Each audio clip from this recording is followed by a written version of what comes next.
ان اللہ و ملائکتہ یصلون علی النبی یا ایھا الذین آمنوا صلوا علیہ وسلموا تسلیما الصلاۃ والسلام علیک یا رسول اللہ وعلی آلک و اصحابک یا حبیب اللہ۔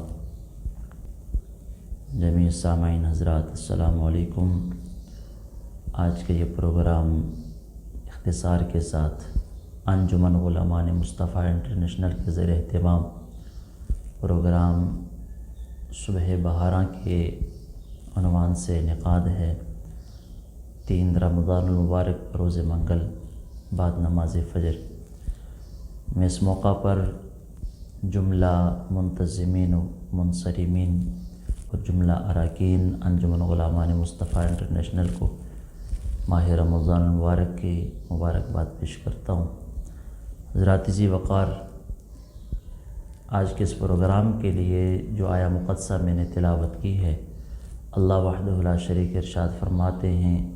استغفروا ربکم انہ کان غفارا، اپنے رب سے بخشش مانگو، بے شک اس کی شان یہ ہے کہ وہ بخشنے والا ہے۔ اور ایک اور مقام پہ نبی پاک صلی اللہ علیہ وسلم پر قرآن کریم کی آیت اتری، اللہ وحدہ لا شریک نے ارشاد فرمایا یا ایھا الذین آمنوا توبوا الی اللہ توبۃ نصوحا، فرمایا اے ایمان والو اپنے رب کے بارگاہ میں توبہ کرو، رجوع کرو اللہ کے بارگاہ میں،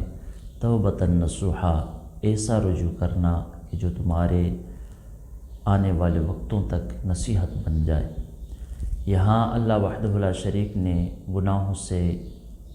جو ہے پرہیز کر کے اللہ رب العزت کے بارگاہ میں لوٹ آنے کا حکم فرمایا ہے۔ یاد رکھیں رجوع الی اللہ پر بے شمار آیات بینات اور بے شمار فرمودات مصطفیٰ صلی اللہ علیہ وسلم واضح اور روشن ہیں کہ اللہ وحدہ لا شریک حضرت انسان کے جتنے بھی گناہ ہوں اور گناہوں کے بعد جب اسے ندامت ہو اور شرمندگی ہو اور اعتراف جرم کے ساتھ بندہ اپنے رب کے بارگاہ میں سچا رجوع کرتا ہے، سچی توبہ کرتا ہے، تو پھر اللہ وحدہ لا شریک اس کے ماضی کے تمام گناہوں کو معاف فرما دیتے ہیں اور اپنے بارگاہ میں اسے شرف مقبولیت عطا کرتے ہیں۔ نبی پاک صلی اللہ علیہ وسلم نے ارشاد فرمایا التائب عند اللہ کمن لا ذنب لہ، کہ گناہوں کے بعد حضرت انسان جب توبہ کرتا ہے اللہ کے بارگاہ میں ایسے ہوتا ہے کمن لا ذنب لہ، جیسے کہ اس نے کوئی گناہ کیا ہی نہ ہو، یعنی گناہوں سے پاک ہو جاتا ہے۔ توبہ اور استغفار کرنے سے اللہ وحدہ لا شریک اپنے بندے کے گناہوں کو معاف فرما دیتے ہیں۔ ماضی کے نامہ اعمال پہ رحمت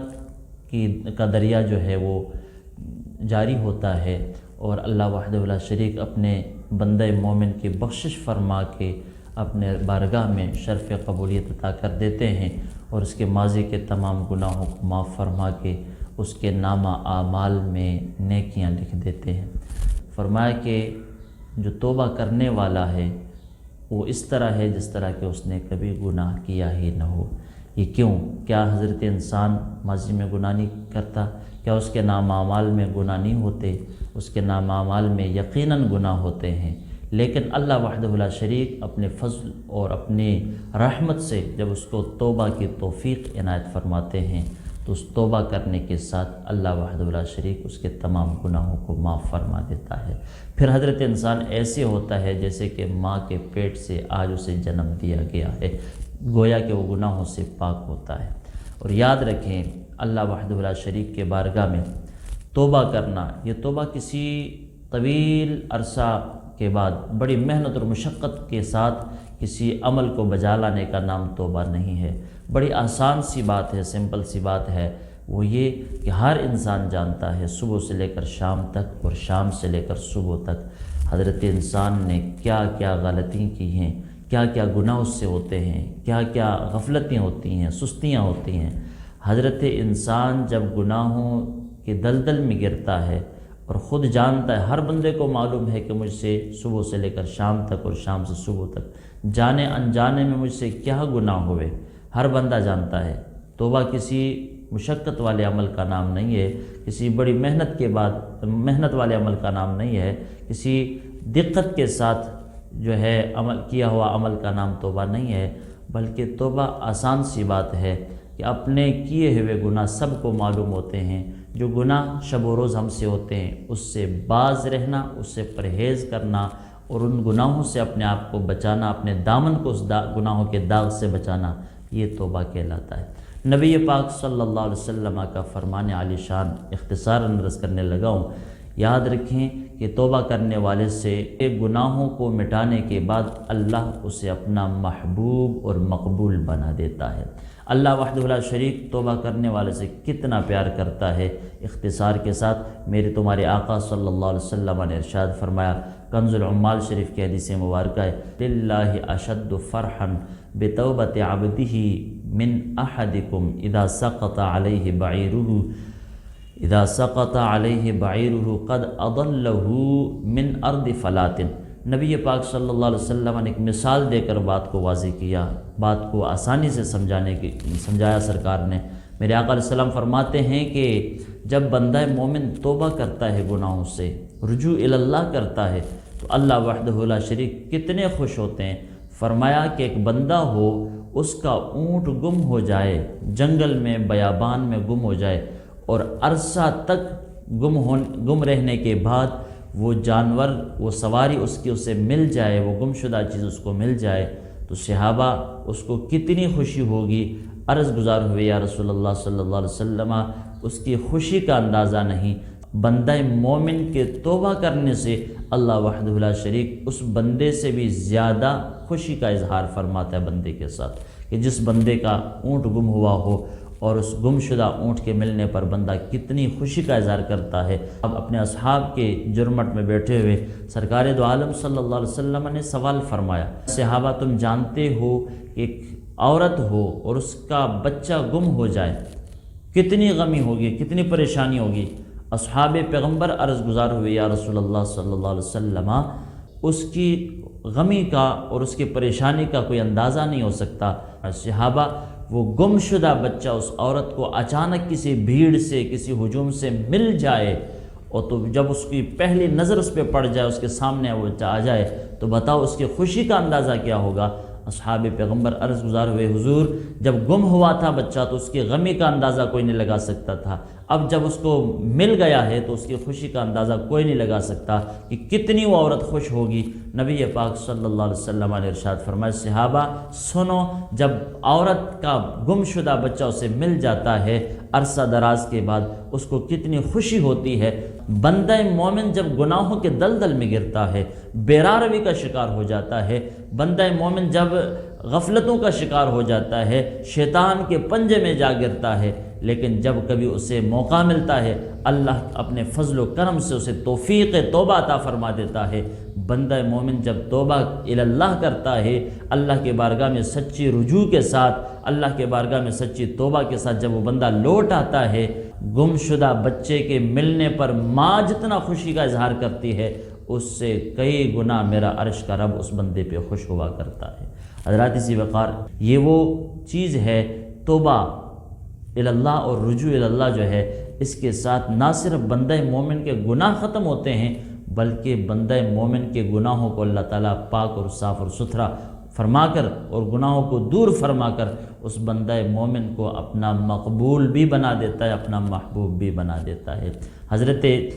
عمر فاروق رضی اللہ تعالیٰ عنہ کے دور خلافت میں، آپ کا دور خلافت ہے، آپ بڑے جلیل القدر صحابی ہیں، جس رستے پہ گزرتے ہیں شیطان کو پتہ چلے تو رستہ بدل دیتے ہیں۔ جس گلی سے عمر کا گزر ہوتا ہے وہاں سے شیطان گزر نہیں سکتا، عرصہ تک وہاں سے شیطان جو ہے گزر نہیں سکتا۔ وہ جلیل القدر صحابی رسول حضرت امیر المومنین فاروق اعظم رضی اللہ تعالیٰ عنہ کے دور اقدس میں ایک نوجوان، جس کو جو ہے ابتدا سے شراب کی عادت تھی، اس نوجوان نے ایک دن سوچا کہ شراب خانے میں چلا جاؤں، وہاں سے شراب کی بوتل لی اور واپس پلٹ کے آ رہا تھا، تو رستے میں حضرت فاروق اعظم رضی اللہ تعالیٰ عنہ سے ملاقات ہوئی۔ تو ملتے ہی حضرت فاروق اعظم رضی اللہ تعالیٰ عنہ نے اس نوجوان سے سوال فرمایا نوجوان تیرے بغل میں کیا ہے؟ عرض گزار ہوا، اے امیر المومنین یہ دودھ کی بوتل ہے۔ تھی وہ شراب کی بوتل، لیکن لے کر جب آیا حضرت فاروق اعظم کے سوال پر انہوں نے کہا، اے امیر المومنین یہ دودھ کی بوتل ہے، اے امیر المومنین یہ شہد کی بوتل ہے،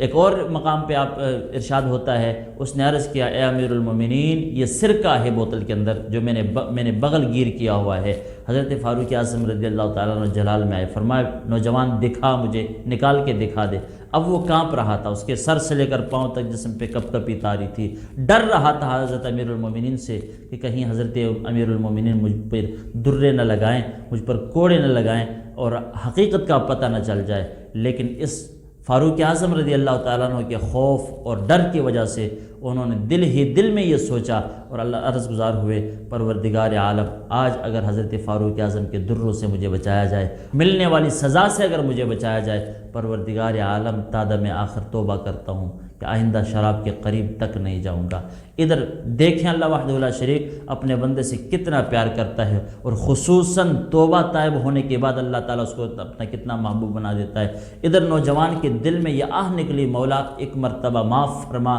فاروق اعظم کے دروں سے مجھے بچایا جائے اور میں آئندہ شراب نہیں پیوں گا۔ جب اتنی التجا کرنی تھی دل ہی دل میں، اللہ وحدہ لا شریک نے توبہ قبول فرمائی۔ فاروق اعظم کے بارگاہ میں کپ کپاتے ہوئے، لرزتے ہوئے اس نوجوان نے اپنے بغل سے بوتل کو نکالا تو حقیقت میں وہ بدل شراب نہیں رہی بلکہ وہ دودھ کی بوتل بن گئی تھی، وہ سرکہ بن چکا تھا، وہ شہد بن چکا تھا۔ حضرت امیر المومنین رضی اللہ تعالیٰ عنہ نے دیکھ کر اس نوجوان کو واپس کیا۔ آخر یہ کیا تھا؟ سبق کیا ملتا ہے؟ سبق یہ ملتا ہے بندہ مومن جب گناہوں سے سچے دل سے توبہ کر لیتا ہے، نہ اس کے گناہ مٹا دیے جاتے ہیں بلکہ وہ بندہ اللہ کے بارگاہ میں منصب ولایت پہ فائز ہو جاتا ہے۔ اب اس نوجوان نے جب کہا کہ یہ دودھ کی بوتل ہے اور دل میں آہ نکالی اور سچے دل سے توبہ کر لی تھی، اس نے توبہ کرتے ہی اس کا گناہ بھی مٹا دیا گیا، اس کو منصب ولایت پر بھی فائز کر دیا گیا۔ اب منصب ولایت پر فائز ہونے کی دلیل کیسے ہمیں میسر آئی، ہمیں کیسے ملی؟ اس لیے کہ جب اس نے سچے دل سے توبہ کر لی تھی، وہ منصب ولایت پہ اللہ نے اسے فائز کر دیا تھا۔ پھر جب اس نے امیر المومنین کو جواب دیا کہ حضور یہ اور کچھ نہیں، یہ دودھ کی بوتل ہے، تو اللہ وحدہ لا شریک نے اس منصب ولایت پر فائز کر کے اس کے زبان پہ اتنی تاثیر ڈال دی، اس کے اتنے اللہ وحدہ لا شریک نے لاج رکھ لی ہے کہ اس کے کہنے پر اللہ نے شراب کو دودھ میں بدل دیا ہے، شراب کو شہد میں بدل دیا ہے، شراب کو سرکہ میں بدل دیا ہے۔ دعا گو ہوں اللہ وحدہ لا شریک ہم سب کو عمل کرنے کی توفیق عطا فرمائے۔ دوستو یہ 4 دنہ زندگی، اس زندگی میں رہ کر، دنیا کی زندگی میں رہ کر اپنے قبر و حشر کو روشن کرنے کی کوشش کیجئے۔ میں دعا گو ہوں جملہ منتظمین اور جملہ منصرمین اور جملہ اراکین انجمن علماء مصطفیٰ انٹرنیشنل کے جن کے زیر اہتمام ہر ماہ رمضان المبارک کو صبح بہارہ کے نام سے یہ عظیم باتیں ہوتی ہیں، یہ نصیحت آمیز نشست ہوا کرتی ہے۔ میں دعا گو ہوں اللہ وحدہ لا شریک انجمن علماء مصطفیٰ انٹرنیشنل کو اللہ وحدہ لا شریک اپنے فضل و کرم سے 4 چاند لگائے، اور اس میں شامل ہر فرد کو اللہ وحدہ لا شریک دین و دنیا کی سعادتوں سے مالا مال فرمائے۔ وآخر دعوانا ان الحمد للہ رب العالمین۔